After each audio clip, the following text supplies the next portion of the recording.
नमस्कार। सास बहू धमाके में नमस्कार। आज सुबह के 4 बज गया है, अभी तक हमने सोया नहीं है क्योंकि हमको नींद ही नहीं आया।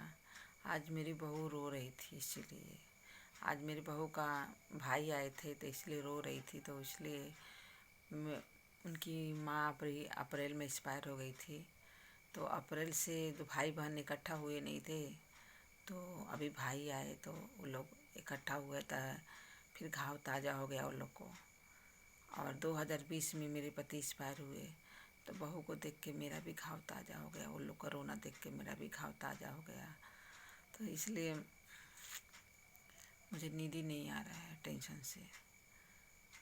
मेरा भी एक ही लड़का है और मेरे पति एक्सपायर हुए थे तो मेरा लड़का बाहर गाँव अटक गया था, जहाज़ बंद हो गया था, नहीं आ पाया था। तो इसीलिए वो लोग को देख के थोड़ा मुझे भी अजीब फीलिंग आ गया, इसलिए हम भी क्यों हो गया। नींद ही नहीं आया मुझे। मैं अभी तक देखिए सोया नहीं, मैं नींद ही नहीं आ रहा है। वो जो एक घाव होता है ना दबा कर रखने का, मेरा उभर गया है, इसलिए बिल्कुल नींद नहीं आ रहा था मेरे को भी। तो मैं भी क्या करूँ करती थी। मैं बोला नहीं, कुछ एक ब्लॉग ही बना लेता हूँ, नहीं किसी से बात करना है तो मैं आप ही लोग से बात कर लूँ। इसीलिए मैंने आप लोग से बात करने लगी।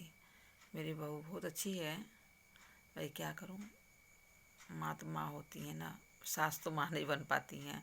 बाकी कोशिश मैं करती हूँ कि उनकी माँ बन जाऊँ।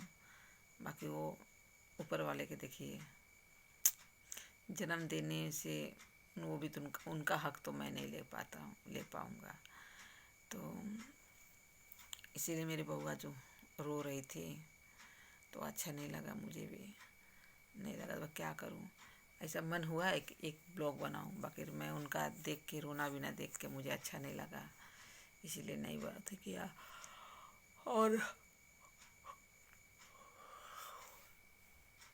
मैं भी अपन कुछ बोली नहीं, अपन आके चुपचाप सोने के लिए आई। बाकी नींद नहीं आ रहा है मुझे भी। बहू भी रो रही थी तो मेरा भी घाव ताज़ा हो गया। मेरा सब जितने मेरे साथ में गुजरा था सब घूम के मेरे चक्र जैसा मेरे दिमाग में आ गया उनका देख के। क्या करूं, एक मजबूरी होता है। ऐसा बीमारी नहीं आता, कितने लोग का, कितनी औरत विधवा हो गई, कितने लोग के बच्चे खो गए, कितने लोग के पति खो गए, ऐसा बीमारी आ गया। बाकी मेरी बहू के माँ कोरोना से नहीं एक्सपायर हुए थे, उनके दमा हुआ था, दमे को जैसे वो एक्सपायर हुई। मेरे पति कोरोना से एक्सपायर हुए हैं। और वो 10वीं में पढ़ रहे थे तो उनका 15 साल का थी तो उनका पिताजी एक्सीडेंट से मर गए थे। तो वो खोए हरदम खोती रहती है, पाती कुछ नहीं है, इसकी वजह से उसको थोड़ा ज़्यादा ही होता है। कुछ बोल नहीं सकता है अपन। और आ गया मेरा भी, तो देखिए 13 साल में शादी हुआ था और अभी 2 साल से विधवा बैठी हूँ। विधवा होके मुझे क्या अच्छा लगता है क्या, कि नसीब है, लिखा के लेके आई थी वो। झेलना ही है मुझे, जो लिखा के इंसान आएगा वो तो झेलना ही है। एक समय आएगा कि मैं आपको पूरा डिटेल अपने लाइफ के बारे में बताऊंगी। आज जिस दिन बताने लगूंगी ना, उस दिन आप लोग ना मेरे वीडियो का इंतज़ार करेंगे।